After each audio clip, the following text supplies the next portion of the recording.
Hello friends, ನಾನು ಇವತ್ತು ಮಾರ್ನಿಂಗಿಂದ ವ್ಲಾಗ್ನ ಸ್ಟಾರ್ಟ್ ಮಾಡ್ಕೊಂಡಿದ್ದೀನಿ. ಇವತ್ತು ಸ್ವಲ್ಪ ಕಿಚನ್ ಕ್ಲೀನ್ ಮಾಡೋಣ ಅಂತೇಳಿ ಮಾಡ್ತಾಯಿದ್ದೀನಿ. ಸೊ ಈ ವಿಡಿಯೋ ಫುಲ್ವರೆಗೂ ನೋಡಿ, ಹಾಗೆ ಇಷ್ಟ ಆದರೆ ಲೈಕ್ ಮಾಡಿ, ಶೇರ್ ಮಾಡಿ, ಸಬ್ಸ್ಕ್ರೈಬ್ ಮಾಡಿ, ಹಾಗೆ ಬೆಲ್ಲೈಕನ್ನ ಒತ್ತಿ ನನ್ನ ಮುಂದಿನ ನೋಟಿಫಿಕೇಷನ್ ನಿಮಗೆ ಬರುತ್ತೆ. ಸೊ ಇವತ್ತು ಗ್ಲಾಸ್ ಜಾರ್ ಎಲ್ಲ ಇತ್ತಲ್ವ, ಸೊ ಫುಲ್ಲು ಡಸ್ಟ್ ಆಗಿಬಿಟ್ಟಿತ್ತು, ಕ್ಲೀನ್ ಮಾಡಿರಲಿಲ್ಲ, ಒಂದು 15 ಡೇಸ್ ಆಯ್ತಲ್ವ. ಸೊ ಅದಕ್ಕೆ ಎಲ್ಲ ತೆಗೆದುಬಿಟ್ಟು ಎಲ್ಲ ನೀಟಾಗಿ ಒರೆಸ್ಬಿಟ್ಟು ಮತ್ತೆ ಜೋಡಿಸೋಣ ಅಂಥೇಳಿ ಎಲ್ಲನೂ ಕೂಡ ತೆಗಿತಾ ಇದ್ದೀನಿ. ಸೊ ಮಾರ್ನಿಂಗ್ ಆಗಿರೋದ್ರಿಂದ ಬಿಸಿಲು ಜಾಸ್ತಿ ಬರ್ತಾಯಿದೆ ಕಿಚನ್ ಕಡೆ, ಸೊ ಅಷ್ಟೊಂದು ಕ್ಲಾರಿಟಿ ಬರೋಲ್ಲ ಬಿಸಿಲು ಜಾಸ್ತಿ ಬಂದರೆ. ಸೊ ನೋಡ್ತಾ ಇರ್ಬೋದು ಡಸ್ಟ್ ಎಷ್ಟೊಂದು ಕುತ್ಕೊಂಡಿದೆ ಅಂಥೇಳಿ. ಸೊ ತ್ಯಾವ ಮಾಡಿಕೊಂಡು ಒರೆಸ್ತಾ ಇದ್ದೀನಿ. ನಾನು ಇದು ಕೆಲವೊಂದು ಗ್ಲಾಸ್ ಜಾರು ರೇರಾಗಿ ಯೂಸ್ ಮಾಡ್ತೀನಲ್ವ, ಅದು ಒರೆಸಿರಲ್ವಲ್ಲ, ಸೊ ನಾನು ರೆಗ್ಯುಲರಾಗಿ ಯೂಸ್ ಮಾಡ್ತೀನಲ್ವ, ಸೊ ಅದನ್ನೆಲ್ಲ ಎತ್ಕೊಂಡಾಗ ನೀಟಾಗಿ ಒರೆಸ್ಬಿಟ್ಟು ಹಂಗೆ ಇಡ್ತೀನಿ. ಕೆಲವೊಂದು ಎತ್ಕೊಂಡಿರಲ್ವಲ್ಲ, ಸೊ ಅದಕ್ಕೆ ತುಂಬಾ ಡಸ್ಟ್ ಕುತ್ಕೊಂಡ್ಬಿಟ್ಟಿದ್ದು, ಅದಕ್ಕೆ ಕ್ಲೀನ್ ಮಾಡೋಣ ಅಂತೇಳಿ ಒಂದು ಕಾಟನ್ ಬಟ್ಟೆ ತೊಗೊಂಡು ಒಂಚೂರು ತ್ಯಾವ ಮಾಡ್ಕೊಂಡು ಈ ರೀತಿ ಒರೆಸಿ ಇಡ್ತಾ ಇದ್ದೀನಿ. ಹಾಗೆ ಗ್ರಾಸರಿ ಎಲ್ಲ ಖಾಲಿಯಾಗಿತ್ತು, ಮನೆ ಮಾರ್ಟಲ್ಲಿ ಹೋಗಿ ತಗೊಂಡು ಬಂದ್ವಲ್ಲ, ಅದು ಕೂಡ ಫಿಲ್ ಮಾಡಬೇಕು ಅಂತೇಳಿ ಎಲ್ಲನೂ ಕೂಡ ಒರೆಸ್ಬಿಟ್ಟು ಇನ್ನು ಇಡ್ತಾ ಇದ್ದೀನಿ. ನನಗೆ ಎಲ್ಲರೂ ಹೇಳ್ತಾಯಿದ್ರು, ಸೊ ಒಡೆದೋಗುತ್ತೆ, ಏನಕ್ಕೆ ತಗೊಂಡಿದ್ದು ಗ್ಲಾಸ್ ಜಾರು, ಪ್ಲಾಸ್ಟಿಕ್ಕಿನ ತಗೊಳ್ಳೋದಲ್ವಾ ಅಥವಾ ಸ್ಟೀಲಿಂದು ತಗೊಳ್ಳೋದಲ್ವಾ ಅಂತೇಳಿ. ಸೊ ನನಗೆ ಗ್ಲಾಸ್ ಜಾರ್ ಅಂದರೆ ತುಂಬಾ ಇಷ್ಟ. ನಾನು ನೀಟಾಗಿ ಇಟ್ಕೊಳ್ತೀನಿ, ಬ್ರೇಕೆಲ್ಲ ಮಾಡೋಕ್ಕೋಗಲ್ಲ. ಸೊ ಹುಷಾರಾಗಿ ಇಟ್ಕೊಂಡ್ರೆ ಏನೂ ಒಡೆದೋಗಲ್ಲ. ನನಗೆ ಎಲ್ಲರೂ ಬೈದರು, ಸೊ ಏನಕ್ಕೆ ತಗೊಂಡಿದ್ದು ಅಂತ. ಸೊ ನನಗೆ ಇಷ್ಟ ಆಯಿತು, ಅದಕ್ಕೆ ತಗೊಂಡೆ. ಸೊ ಈಗ ಎಲ್ಲ ಒರೆಸ್ತಾ ಇದ್ದೀನಲ್ವ, ಈ ರೀತಿ ನೀಟಾಗಿ ಅವಾಗಿಂದವಾಗ ಕ್ಲೀನ್ ಮಾಡ್ಕೊಬಿಟ್ರೆ ಡೀಪ್ ಕ್ಲೀನ್ ಮಾಡೋವಾಗ ನಮಗೆ ತುಂಬಾ ಈಸಿ ಆಗಿಬಿಡುತ್ತೆ. ಸೊ ಅಷ್ಟೊಂದು ಕಷ್ಟಪಡೋ ಅಷ್ಟೇ ಇರಲ್ಲ, ಯಾಕೆಂದರೆ ಗಲೀಜಾಗಿರಲ್ವಲ್ಲ. ಸೊ ಅದಕ್ಕೆ ಇನ್ನು ಗ್ರೋಸರಿ ತಂದಿದ್ದೆ ಅಲ್ವಾ, ಅದನ್ನು ಫಿಲ್ ಮಾಡೋಣ ಅಂತೇಳಿ ಫಿಲ್ ಮಾಡ್ತಾಯಿದ್ದೀನಿ. ಫಸ್ಟು ಹೆಸರು ಬೇಳೆ ಇತ್ತಲ್ವ, ಅದನ್ನು ಹಾಕ್ಕೊತಾ ಇದ್ದೀನಿ. ಹಳೇದು ಸ್ವಲ್ಪ ಇತ್ತಲ್ವ, ಅದು ಒಂದು ಪ್ಲೇಟ್ ತೊಗೊಂಡ್ಬಿಟ್ಟು ಅದರಲ್ಲಿ ಹಾಕ್ಕೊಂಡ್ಬಿಟ್ಟು ಈಗ ಹೊಸದೇನು ತಂದಿದ್ದೆ ಅದು ಅಡಿ ಹಾಕ್ತಾಯಿದ್ದೀನಿ. ಹಳೇದು ಬಂದು ಮೇಲೆ ಹಾಕ್ಕೊಂಡು, ಏಕೆಂದರೆ ಹುಳ ಬೀಳ್ದಿರ ಇರುತ್ತಲ್ವ, ಬೇಗ ಯೂಸ್ ಮಾಡ್ಬೋದು ಅಂಥೇಳಿ. ನಾನು ಹೆಸರು ಬೇಳೆ ಕಾಳು ಎಲ್ಲ ತೊಗೊತೀನಿ, ಇದು ಜಾಸ್ತಿ ಯೂಸ್ ಮಾಡ್ತೀನಿ. ಸೊ ಈಗ ನೋಡ್ತಾ ಇರ್ಬೋದು ಪ್ಯಾಕೆಟ್ ಎಲ್ಲ ಕಟ್ ಮಾಡಿ ಈಗ ಹಾಕ್ತಾಯಿದ್ದೀನಿ ಹೊಸ ತಂದಿರೋದು. ಇದಾದ ನಂತರ ನೋಡಿ ಹಳೇದು ಬೇಳೆ ಇತ್ತಲ್ವ, ಅದನ್ನು ಕೂಡ ಮೇಲೆ ಹಾಕ್ಕೊತಾ ಇದ್ದೀನಿ, ಏಕೆಂದರೆ ಹುಳ ಬಿಡುವಂತಹ ಚಾನ್ಸ್ ಇರುತ್ತೆ, ಜಾಸ್ತಿ ದಿನ ಆಗುತ್ತೆ. ನಾವಿರೋದು ಇಬ್ಬರೇ ಅಲ್ವಾ, ಜಾಸ್ತಿ ಯೂಸ್ ಮಾಡ್ಕೊಳ್ಳಲ್ಲ. ನಾನು 6 ತಿಂಗಳಿಗೆ ಒಂದ್ಸರಿ ಈ ಥರ ಗ್ರೋಸರಿ ಐಟಮ್ ತರೋದು ಅಷ್ಟೇ. ಏನಾದರೂ ಒಂದು ವೇಳೆ ಖಾಲಿಯಾಗಿದ್ದರೆ ಇಲ್ಲೇ ಮನೆ ಹತ್ರ ಇದೆ, ಸೊ ಅಲ್ಲಿ ಹೋಗಿ ತಗೊಂಡು ಬರ್ತೀನಿ. ಇನ್ನು ಉದ್ದಿನ ಬೇಳೆ ಕೂಡ ತಗೊಂಡು ಬಂದಿದ್ದೆ, ಅದು ಕೂಡ ಅಷ್ಟೇ ಸ್ವಲ್ಪ ಇತ್ತಲ್ವ, ಅದನ್ನು ಒಂದು ಪ್ಲೇಟ್ಗೆ ತೊಗೊಂಡ್ಬಿಟ್ಟು ಹೊಸದು ಹಾಕಿಬಿಟ್ಟು ಮತ್ತು ಹಳೇದು ಮೇಲೆ ಹಾಕ್ಕೊತಾ ಇದ್ದೀನಿ. ಸೊ ಈ ರೀತಿ ಹಾಕ್ಕೊಂಡ್ರೆ ಬೇಗನೆ ಯೂಸ್ ಮಾಡ್ಕೋಬೋದು. ಹಳೇದು ಮತ್ತು ಹೊಸದು ಹಾಗೆ ಇರುತ್ತೆ, ಹುಳ ಬೀಳಲ್ಲ. ಒಂದು ವೇಳೆ ಹುಳ ಏನಾದರೂ ಬೀಳಬಾರ್ದು ನಿಮಗೆ ಅಂತ ಹೇಳಿದರೆ ಇದಕ್ಕೆ ಲವಂಗ ಅಥವಾ ಬಿರಿಯಾನಿ ಎಲೆ, ಪಲಾವ್ ಎಲೆ ಇರುತ್ತಲ್ವ, ಸೊ ಅದನ್ನು ಹಾಕ್ಕೊಂಡ್ರೆ ಹುಳ ಬೀಳಲ್ಲ, ಜಾಸ್ತಿ ದಿನವರೆಗೂ ಇಟ್ಕೊಳ್ಬೋದು ಸ್ಟೋರ್ ಮಾಡಿಕೊಂಡು. ಸೊ ನನಗೇನು ಅಷ್ಟೊಂದು ದಿನ ನಾನು ಇಡಲ್ಲ, ಯೂಸ್ ಮಾಡ್ತಾ ಇರ್ತೀವಲ್ಲ, ಸೊ ಏನು ಬೀಳಲ್ಲ. ಇನ್ನು ಹೆಸ್ರು ಕಾಳು ಕೂಡ ತಂದಿದ್ದೆ ಅಲ್ವಾ, ಇದು ಮೊಳಕೆ ಬರ್ಸೋಕ್ಕೆ ಅಂತ ನಾನು ತಗೊಂಡು ಬರ್ತಾ ಇರ್ತೀನಿ. ಸೊ ಫುಲ್ಲು ಖಾಲಿಯಾಗಿಬಿಟ್ಟಿತ್ತು, ಇನ್ನು ಅದನ್ನು ಕೂಡ ಫಿಲ್ ಮಾಡಿಕೊಂಡೆ.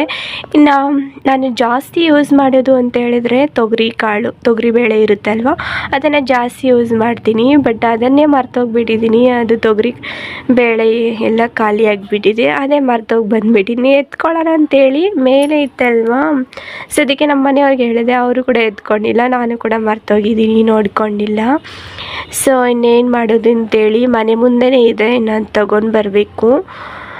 ಸೊ ಈಗ ಒಂದೊಂದಾಗಿ ನೀಟಾಗಿ ಜೋಡಿಸಿ ಇಡ್ತಾ ಇದ್ದೀನಿ. ಇದು ಗ್ಲಾಸ್ ಜಾರ್ ಆಗಿರೋದ್ರಿಂದ ಹುಷಾರಾಗಿ ನಾವು ಇಟ್ಕೊಳ್ಬೇಕು. ನೋಡಿ ತೊಗರಿ ಕಾಳೆಲ್ಲ ಖಾಲಿ ಆಗಿಬಿಟ್ಟಿದೆ, ಸೊ ಬೇಳೆ ಇನ್ನೇನು ಮಾಡೋಕ್ಕಾಗಲ್ಲ, ಮನೆ ಹತ್ರನೇ ಇದೆ, 170 ರೂಪಾಯಿ ಏನೋ KGಯಲ್ಲಿ. ಸೊ ತಗೊಂಡು ಬರ್ತೀನಿ. ಇನ್ನು ಚಿಕ್ಕ ಗ್ಲಾಸ್ ಜಾರ್ ಐತಲ್ವ, ಅದು ಮನೆಯಲ್ಲೇ ಇತ್ತು, ಜಾಮ್ ಎಲ್ಲ ತಂದಿರ್ತೀವಲ್ಲ, ಸೊ ಆವಾಗ ಹಂಗೆ ಇಟ್ಕೊಂಡಿದ್ದೆ ಬಿಸಾಕ್ದಿರ. ಸೊ ಇವಾಗ ಯೂಸ್ ಆಯಿತು ನನಗೆ. ಸೊ ಅದು ತೊಳೆದ್ಬಿಟ್ಟು ಈ ರೀತಿ ಜೀರಿಗೆ, ಮೆಣಸುಕಾಳು ಆ ಥರ ಹಾಕ್ಕೊಂಡಿದ್ದೀನಿ. ಅದಾದ ನಂತರ ಈಗ ಫೇಶಿಯಲ್ ಮಾಡಿಕೊಂಡು ತುಂಬ ದಿವಸ ಆಗೋಯ್ತು ಅಂಥೇಳಿ ಈಗ ಫೇಶಿಯಲ್ ಮಾಡ್ಕೊಂಡಿದ್ದೆ. ಈಗ ಫೇಸ್ಗೆ ಎಲ್ಲ ಕ್ರೀಮೆಲ್ಲ ಹಚ್ಕೊಂಡಿದ್ದೀನಿ, ಅದು ಒಣಗೋಷ್ಟರಲ್ಲಿ ಇನ್ನು ಕೆಳಗಡೆ ಕೌಂಟರ್ ಏನಿದೆ ಅದೆಲ್ಲ ಕ್ಲೀನ್ ಮಾಡೋಣ ಅಂಥೇಳಿ ಮಾಡ್ತಾಯಿದ್ದೀನಿ. ಸೊ ಬಿಂದಿಗೆ ಈಗ ಕಂಚಿಂದು ನಾನು ಯೂಸ್ ಮಾಡ್ತಾ ಇಲ್ಲ ಹೇಳಿದ್ದೀನಲ್ವ, ಸೊ ಸ್ಟೀಲಿಂದ ಯೂಸ್ ಮಾಡ್ತಾಯಿದ್ದೀನಿ. ಈಗ ಟೈಲ್ಸ್ ಎಲ್ಲ ಏನಿತ್ತು ಅದೆಲ್ಲ ನೀಟಾಗಿ ಒರೆಸ್ತಾ ಇದ್ದೀನಿ ಯಾವ ಬಟ್ಟೆಯಲ್ಲಿ, ಮತ್ತು ಸರ್ಪ್ ಅಥವಾ ಶಾಂಪು ಹಾಕ್ಕೊಂಡು ನೀಟಾಗಿ ಒರೆಸ್ಬಿಟ್ಟು ಈ ರೀತಿ ನೀಟಾಗಿ ಇಟ್ಬಿಟ್ರೆ ಡೀಪ್ ಕ್ಲೀನ್ ಮಾಡುವಾಗ ನಮಗೆ ಈಸಿಯಾಗಿ ಬಿಡುತ್ತೆ. ಡೀಪ್ ಕ್ಲೀನ್ ಅಂತಲೇ ಅಲ್ಲ, ಚೆನ್ನಾಗಿ ಕಾಣಿಸುತ್ತೆ ಒಂಥರ ಟೈಲ್ಸ್ ಶೈನಿಯಾಗಿ. ಸೊ ಈ ರೀತಿ ಕ್ಲೀನ್ ಮಾಡ್ಕೊತಾ ಇರ್ತೀನಿ ಅವಾಗ 15 ಡೇಸ್ಗೆ ಒಂದ್ಸರಿ. ಇದು ಕೂಡ ಅಷ್ಟೇ, ಮಸಾಲೆ ಡಬ್ಬಗಳಿದೆಲ್ಲ ಅದು ಕೂಡ ಅಷ್ಟೇ ತುಂಬಾ ಡಸ್ಟ್ ಬಿದ್ದೋಗಿದೆ ಅದರ ಮೇಲೆ. ಕಿಟಕಿ ಹತ್ರನೇ ಇಟ್ಟಿದೆ ಅಲ್ವಾ, ನಮ್ಮ ಮನೆ ರೋಡ್ ಪಕ್ಕನೇ ಐತೆ, ಸೊ ತುಂಬಾ ಡಸ್ಟ್ ಬರ್ತಾ ಇರುತ್ತೆ. ಕ್ಲೀನ್ ಮಾಡದೇ ಇದ್ದರೆ ನೋಡೋಕ್ಕೆ ಆಗಲ್ಲ ಮನೆ, ಆ ರೀತಿ ಇರುತ್ತೆ. ಅದು ಕೂಡ ನೀಟಾಗಿ ಒರೆಸ್ಬಿಟ್ಟು ಸೈಡ್ಗೆ ಇಕ್ಕಿ ಇನ್ನು ಕೆಳಗಡೆ ಕೌಂಟರ್ ಕೂಡ ನೀಟಾಗಿ ಒರೆಸ್ತಾ ಇದ್ದೀನಿ. ಟೈಲ್ಸ್ ಕೂಡ ಅಷ್ಟೇ ನೀಟಾಗಿ ಒರೆಸ್ಬಿಟ್ಟು, ಇನ್ನು ಫ್ರಿಜ್ ಕೂಡ ಅಷ್ಟೇ ತುಂಬಾ ಐಸ್ ಕಟ್ಬಿಟ್ಟಿದೆ, ಸೊ ಅದನ್ನು ಕೂಡ ಕ್ಲೀನ್ ಮಾಡಬೇಕು ನಾನು. ಇವತ್ತು ಫ್ರಿಜ್ ಏನು ಕ್ಲೀನ್ ಮಾಡ್ತಾ ಇಲ್ಲ, ಸೊ ನಾಳೆ ಮಾಡ್ಕೊಳ್ಳೋಣ ಅಂಥೇಳಿ ಹಂಗೆ ಬಿಟ್ಬಿಟ್ಟಿದ್ದೀನಿ. ಇನ್ನು ಮಸಾಲೆ ಡಬ್ಬ ಇತ್ತಲ್ವ, ಅಂದರೆ ಧನಿಯಾ ಪೌಡರ್, ಅಜ್ಜಿದ ಖಾರದ ಪುಡಿ, ಸಾಂಬಾರು ಪೌಡರ್ ಎಲ್ಲ ಮಾಡ್ಕೊಂಡು ಇಟ್ಕೊಂಡಿರ್ತೀನಿ. ಸೊ ಅದನ್ನು ಕೂಡ ನೀಟಾಗಿ ಒರೆಸ್ತಾ ಇದ್ದೀನಿ. ಹಾಗೆ ಮನಿ ಪ್ಲ್ಯಾಂಟ್ ಇಟ್ಟಿದ್ದೆ ಅಲ್ವಾ, ಸೊ ಅದು ಕೂಡ ಚೆನ್ನಾಗಿ ಬರ್ತಾ ಇದೆ. ಈಗ ನೀರು ಚೇಂಜ್ ಮಾಡೋಣ ಅಂಥೇಳಿ ಅದು ಕೂಡ ಚೇಂಜ್ ಮಾಡ್ತಾ ಇದ್ದೀನಿ. ಸ್ವಲ್ಪ ಕಲರ್ ಚೇಂಜ್ ಆಗಿತ್ತಲ್ವ, ಸೊ ಅದಕ್ಕೆ ನೀರು ಚೆಲ್ಬಿಟ್ಟು ಬೇರೆದು ನೀರು ಹಾಕಿ ಈಗ ಮನಿ ಪ್ಲ್ಯಾಂಟ್ ಏನಿದೆ ಅದು ನೀಟಾಗಿ ತೊಳೆದ್ಬಿಟ್ಟು ಮತ್ತು ಹೊಸ ನೀರು ಹಾಕಿ ಅದನ್ನು ಇಡ್ತಾಯಿದ್ದೀನಿ. ಸೇಮ್ ಫಸ್ಟ್ ಹೆಂಗೆ ಇಟ್ಟಿದ್ದೆ ಹಾಗೆ ಇಡ್ತಾಯಿದ್ದೀನಿ. ಮೋಡ ಥರ ಏನಾದರೂ ಇದ್ದರೆ ಮನೆಯಲ್ಲಿರುವಂತಹ ಕೆಲವೊಂದು ಕಾಳುಗಳಿರ್ಬೋದು ಅಥವಾ ಸಾಸಿವೆ ರೀತಿ ಇರುತ್ತಲ್ವ, ಅದೆಲ್ಲ ಬೂಸ್ಟ್ ಇಕ್ಬಿಡುತ್ತೆ ನಾವು ಯೂಸ್ ಮಾಡಿಲ್ಲ ಅಂತ ಹೇಳಿದ್ರೆ. ಸೊ ಅವಾಗವಾಗ ನೋಡ್ಕೊತಾ ಇರಬೇಕು. ಈಗ ನೀಟಾಗಿ ಒರೆಸ್ಬಿಟ್ಟು ಅದನ್ನು ಕೂಡ ನೀಟಾಗಿ ಜೋಡಿಸ್ತಾ ಇದ್ದೀನಿ. ಆಯಿಲ್ ಬಾಟಲ್ ಐತಲ್ವ, ಅದು ಫಸ್ಟು ನಾನು ಗ್ಲಾಸಿಂದೇ ತಗೊಂಡಿದ್ದೆ, ಬಟ್ ಅದು ಒಡೆದೋಯ್ತು ಅಂದರೆ ನಾನು ಕೆಳಗಡೆ ಇಟ್ಟಿದ್ದೆ, ಸಡನ್ನಾಗಿ ಜಾರ್ ಬಿದ್ದೋಗಿದೆ. ನಾನು ಎತ್ಕೊಂಡಿರಲಿಲ್ಲ, ಕೆಳಗಡೆ ಇತ್ತು, ಅದು ಹೇಗೆ ಬಿತ್ತೋ ಗೊತ್ತಿಲ್ಲ, ಬಿದ್ದು ಹೊಡೆದೋಯ್ತು. ಸೊ ವಿಶಾಲ್ ಮಾರ್ಟಲ್ಲಿ ತಗೊಂಡು ಬಂದಿದ್ದೆ. ಈಗ ಪ್ಲಾಸ್ಟಿಕ್ಕಿನ ಬಾಟ್ಲಲ್ಲಿ ಹಾಕ್ಕೊಂಡಿದ್ದೀನಿ ಆಯಿಲ್ದು, ಸೊ ಅದೊಂದು ತಗೊಳ್ಬೇಕು. ಇನ್ನು ಹಾಲು ಕುಡಿಯೋ ಒಂದು ಮಗ್ ಇರುತ್ತೆ ಅಲ್ವಾ, ಸೊ ಅದರಲ್ಲಿ ನಾನು ಈ ರೀತಿ ಪ್ಲ್ಯಾಂಟ್ ನೆಟ್ಕೊಂಡಿದ್ದೆ, ಮನಿ ಪ್ಲ್ಯಾಂಟ್ ಎಲ್ಲ. ಸೊ ಯಾಕೋ ಹುಳ ತಿಂದುಬಿಡ್ತಾಯಿದೆ, ಕೊಳ್ತೋಗ್ತಾ ಇದೆ. ಎಷ್ಟು ಸರಿ ನೆಟ್ಟಿದ್ರೂ ಹಾಗೆ ಆಗ್ತಾಯಿತ್ತು. ಮಣ್ಣು ಒಂದು ವೇಳೆ ಬ್ಯಾಕ್ಟೀರಿಯಾ ಜಾಸ್ತಿ ಇರುತ್ತಲ್ವ ಅದರಲ್ಲಿ, ಸೊ ಅದನ್ನೇ ತೆಗೆದುಬಿಟ್ಟು ಬೇರೆ ಚೇಂಜ್ ಮಾಡಬೇಕು ಅಂದ್ಕೊಂಡಿದ್ದೀನಿ. ಯಾಕಂದರೆ ಕೊಳ್ತೋಗ್ತಾಯಿದೆ, ಏನೇ ಗಿಡ ಹಾಕಿದ್ರೂ ಅದು ಸರಿಯಾಗಿ ಬರ್ತಾಯಿಲ್ಲ, ಬೇರೆಲ್ಲ ಕೊಳ್ತೋಗ್ಬಿಡ್ತಾ ಇದೆ. ಸೊ ಅದಕ್ಕೆ ಅದನ್ನು ಚೇಂಜ್ ಮಾಡಬೇಕು. ಇನ್ನು ಗ್ಲಾಸ್ ಇದೈತಲ್ವ ಸೆರಾಮಿಕ್ದು, ಅದನ್ನು ಕೂಡ ನಾನು ಕ್ಲೀನ್ ಮಾಡ್ತಾಯಿದ್ದೀನಿ. ಸೊ ಅದ್ರ ಮೇಲೆ ಕೂಡ ತುಂಬಾ ಡಸ್ಟ್ ಕೂತ್ಕೊಂಡಿತ್ತು. ಉಪ್ಪು ಮತ್ತು ಹುಣಸೆಹಣ್ಣು ಹಾಕ್ಕೊಂಡಿದ್ದೆ ಅಲ್ವಾ, ಅದನ್ನು ನೀಟಾಗಿ ಒರೆಸ್ಬಿಟ್ಟು ಈ ರೀತಿ ಅದನ್ನು ಕೂಡ ಅಲ್ಲೇ ಜೋಡಿಸ್ತಾ ಇದ್ದೀನಿ. ಫಸ್ಟು ನಾನು ಯಾವ ರೀತಿ ಜೋಡಿಸ್ಕೊಂಡಿದ್ದೆ, so same as it is ಹಾಗೆ ಜೋಡಿಸ್ಕೊತಾ ಇದ್ದೀನಿ, ಏನೂ ಚೇಂಜ್ ಮಾಡೋಕ್ಕೆ ಹೋಗ್ತಾ ಇಲ್ಲ. ಇನ್ನು ಎಲ್ಲ ಕ್ಲೀನ್ ಮಾಡಾದಮೇಲೆ ಈ ಕಡೆ ಸ್ಪೂನ್ಸ್ ಎಲ್ಲ ಇಟ್ಟಿದ್ದೆ ಅಲ್ವಾ, ಅದನ್ನು ಕೂಡ ಕ್ಲೀನ್ ಮಾಡ್ಕೊತಾ ಇದ್ದೀನಿ. ಅದರ ಕೆಳಗಡೆ ಏನಾದರೂ ಕಸ ಇದ್ದರೆ ಅದನ್ನು ಕೂಡ ನೀಟಾಗಿ ಈ ರೀತಿ ಒರೆಸಿ. ಇನ್ನು ಸೇಮ್ ಇದೆಲ್ಲ ಐತಲ್ವ ಒಂದು ವುಡನ್ದು, ಸೊ ಅದೆಲ್ಲ ರಂಗೋಲಿ ಹಾಕಿ ನಾನೇ ಡಿಸೈನ್ ಮಾಡಿಕೊಂಡು ಇಟ್ಕೊಂಡಿದ್ದು. ಸೊ ತುಂಬ ಚೆನ್ನಾಗಿ ಕಾಣಿಸ್ತಾ ಇದೆಯಲ್ವಾ, ನನಗಂತೂ ತುಂಬಾ ಇಷ್ಟ ಆಯಿತು. ನೋಡಿ ಈಗ ಎಲ್ಲ ನೀಟಾಗಿ ಜೋಡಿಸಾಯಿತು. ಒಂಚೂರು ಜಾಗ ಸಾಕಾಗಿಲ್ಲಲ್ಲ, ಒಂದು ಸ್ವಲ್ಪ ಚೇಂಜ್ ಮಾಡ್ತಿದ್ದೀನಿ. ಆ ಕಡೆ ಡ್ರೈ ಫ್ರೂಟ್ಸ್ ಎಲ್ಲ ಇಟ್ಕೊಂಡಿದ್ದೆ ಅಲ್ವಾ, ಡೈಲಿ ಯೂಸ್ ಮಾಡ್ತೀನಿ, ಸೊ ಅದಕ್ಕೆ ಅಲ್ಲೇ ಇಟ್ಕೊತಾ ಇದ್ದೀನಿ. ಸ್ಪೂನ್ಸ್ ಎಲ್ಲ ಬಂದು ಸ್ಟವ್ ಪಕ್ಕನೇ ಇರಲಿ, ಈಸಿಯಾಗಿ ಸಿಗಲಿ ಅಂತೇಳಿ ಅಲ್ಲಿ ಇಟ್ಕೊತಾ ಇದ್ದೀನಿ ಅಷ್ಟೇ. ಸೊ ಇನ್ನು ಈ ಕಡೆ ನೋಡ್ಬೋದು, ಅದು ಕೌಂಟರು ಸ್ವಲ್ಪ ಗಲೀಜಾಗಿಬಿಟ್ಟಿದೆ. ಸೊ ಅದನ್ನು ಕೂಡ ನಾನು ನೀಟಾಗಿ ಕ್ಲೀನ್ ಮಾಡಬೇಕು, ಶಿಂಕೆಲ್ಲ ಮತ್ತು ಸ್ಟವ್ ಹತ್ರ ಎಲ್ಲ. ಇನ್ನು ಈರುಳ್ಳಿ ಎಲ್ಲ ಬಿಸಿಲಿಗೆ ಹಾಕಿ ಅದಲ್ಲೇ ಸ್ಟಾಕ್ ಮಾಡಿ ಇಟ್ಕೊಂಡಿದ್ದೀನಿ. ಇನ್ನು ಮಿಕ್ಸಿ ಇತ್ತಲ್ವ, ಅದ್ರ ಮೇಲೆ ಒಂದು ಬಟ್ಟೆ ಮುಚ್ಚಿದ್ದೀನಿ, ಯಾಕಂದರೆ ಡಸ್ಟ್ ಎಲ್ಲ ಕುತ್ಕೊಳ್ಬಾರ್ದು ಅಂತೇಳಿ ಆ ರೀತಿ ಮುಚ್ಕೊಂಡಿದ್ದೀನಿ ಅಷ್ಟೇ. ಸೊ ಇನ್ನು ಅಷ್ಟೊತ್ತಿಗೆ ನನ್ನ ಫೇಸ್ ಕೂಡ ಡ್ರೈ ಆಗಿತ್ತು, ಅದು ಕೂಡ ನೀಟಾಗಿ ತೊಳ್ಕೊಂಡ್ಬಿಟ್ಟು ಗ್ಲೋಯಿಂಗ್ ಯಾವ ರೀತಿ ಬಂದಿದೆ ಅಂತ ನೋಡಿದ್ರಲ್ವ.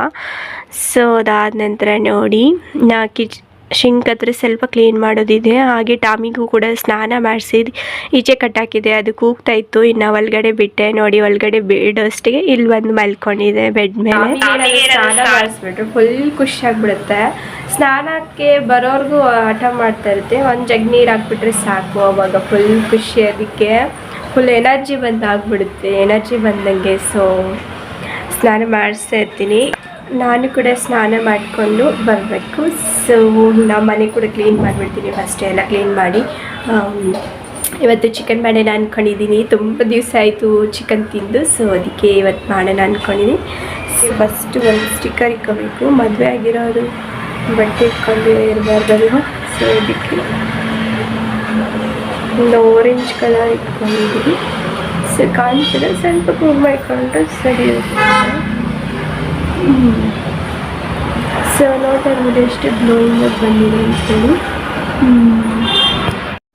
ನಾ ಮನೆಯೆಲ್ಲ ಕ್ಲೀನ್ ಆದಮೇಲೆ ಗಾರ್ಡನ್ ಸ್ವಲ್ಪ ಕ್ಲೀನ್ ಮಾಡಬೇಕು ಅಂತೇಳಿ ಕೂಡ ಬಂದೆ. ಸೊ ವಿಡಿಯೋ ಮಾಡೋರು ಯಾರೂ ಇಲ್ಲ ಅಲ್ಲ, ಸೊ ಅದಕ್ಕೆ ನಾನು ಗಾರ್ಡನ್ ಕ್ಲೀನ್ ಮಾಡೋದು ನನಗೆ ತೋರಿಸಿಲ್ಲ ಅಷ್ಟೇ. ದಾಸವಾಳ ಹೂವು ಎಲ್ಲ ಬಂದಿತ್ತು. ಇದಕ್ಕೆ ಒಂದು ಹುಳ ಬಂದುಬಿಟ್ಟಿದೆ, ವೈಟ್ ಫಂಗಸ್ ಐತಲ್ವ ಅದು ಬಂದುಬಿಟ್ಟಿದೆ. ಇದಕ್ಕೆ ಶಾಂಪು ಮತ್ತು 1 ಲೀಟರ್ ನೀರು ಹಾಕ್ಕೊಂಡು ಈ ಥರ ಸ್ಪ್ರೇ ಮಾಡಿಬಿಟ್ರೆ ವೈಟ್ ಫಂಗಸ್ ಏನಿರುತ್ತೆ ಅದೆಲ್ಲ ಹೋಗಿಬಿಡುತ್ತೆ. ಇನ್ನು ವೀಳ್ಯದೆಲೆ ಗಿಡ ನೋಡ್ಬೋದು ಎಷ್ಟು ಚೆನ್ನಾಗಿ ಬಂದಿದೆ. ಹಾಗೆ ಎಲೆ ನೋಡಿ ಎಷ್ಟು ದೊಡ್ಡದಾಗಿ ಬಂದಿದೆ ಅಂಥೇಳಿ ನೋಡ್ತಾ ಇರ್ಬೋದು, ತೋರಿಸ್ತಾ ಇದ್ದೀನಲ್ವ ಎಷ್ಟು ಅಗಲ ಬಂದಿದೆ ಅಂತ. ನಾವು ಫಸ್ಟ್ ಒಂದು ಗಿಡ ನಟ್ಟಿದೆ, ಅದಕ್ಕೆ ರೋಗ ಬಂದುಬಿಡ್ತು. ಈ ರೀತಿ ಸ್ನಾನ ಮಾಡ್ಕೊಂಡಿರೋ ಮುಟ್ಟಬಾರ್ದಂತೆ. ಸೊ ಮುಟ್ಟಿದ್ರೆ ಅದಕ್ಕೆ ಈ ರೀತಿ ಬಂದುಬಿಡುತ್ತೆ, ಚೆನ್ನಾಗಿ ಬರಲ್ಲ. ಸೊ ಈ ಸರಿ ನಾನೇನು ಮಾಡಿದ್ದೀನಿ ಅಂದರೆ, ದಾರ ಇತ್ತಲ್ವ, ಅದು ತೆಂಗಿನದು ದಾರ ಇರುತ್ತಲ್ವ, ತೆಂಗಿನ ಮರದಿಂದ ಮಾಡಿರ್ತಾರೆ. ಸೊ ಅದನ್ನು ನಾನು ನೀಟಾಗಿ ಸುತ್ತಬಿಟ್ಟು ಒಂದು ಕೌಲ್ಗೆ ಅದನ್ನು ವೀಳ್ಯದೆಲೆ ಏನು ಬಳ್ಳಿ ಐತೆ ಅದನ್ನು ನೀಟಾಗಿ ಈ ರೀತಿ ಸುತ್ಕೊಂಡು ಇಟ್ಕೊಂಡಿದ್ದೆ. ಇನ್ನು ಅರಿಶಿನ ಗಿಡ ನೋಡ್ತಾ ಇರ್ಬೋದು, ಅದು ಕೂಡ ಹುಳ ತಿಂದ್ಬಿಡ್ತಾ ಇದೆ. ಅದಕ್ಕೆ ಶಾಂಪು ನೀರು ಹೊಡೆದ್ರೆ ಸರಿ ಹೋಗುತ್ತೆ. ಸೊ ನೆಕ್ಸ್ಟು ವ್ಲಾಗಲ್ಲಿ ತೋರಿಸ್ತೀನಿ. ಸೊ ಈ ವಿಡಿಯೋ ಇಷ್ಟ ಆಗಿದೆ ಅನ್ಕೊತಾ ಇದ್ದೀನಿ. ಇಷ್ಟ ಆದರೆ ಪ್ಲೀಸ್ ಲೈಕ್ ಮಾಡಿ, ಶೇರ್ ಮಾಡಿ, ಸಬ್ಸ್ಕ್ರೈಬ್ ಮಾಡಿ, ಹಾಗೆ ಬೆಲ್ ಐಕನ್ನ ಒತ್ತಿ. ನನ್ನ ಮುಂದಿನ ನೋಟಿಫಿಕೇಷನ್ ನಿಮಗೆ ಬರುತ್ತೆ. ಮುಂದಿನ ವಿಡಿಯೋದಲ್ಲಿ ಸಿಗೋಣ. ಅಲ್ಲಿವರೆಗೂ ಬಾಯ್ ಬಾಯ್, ಟೇಕ್ ಕೇರ್ ಫ್ರೆಂಡ್ಸ್.